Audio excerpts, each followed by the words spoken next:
జపకోటి సమం ధ్యానం. కోటి సార్లు జపం చేస్తే ఎంత ఫలితం వస్తుందో నువ్వు ఒక్కసారి ధ్యానం చేస్తే అంత ఫలితం వస్తుంది.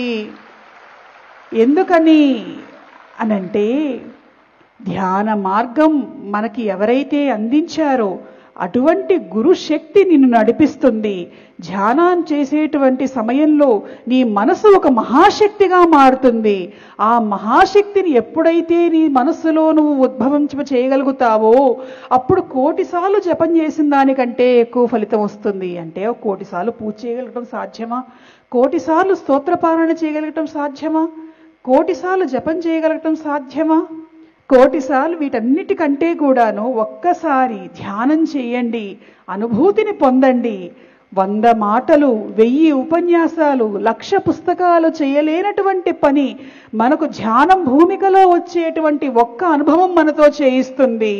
అటువంటి దివ్యానుభవాలు కావాలనుకున్నటువంటి వాళ్ళందరూ కూడా ధ్యానం చెయ్యాలి.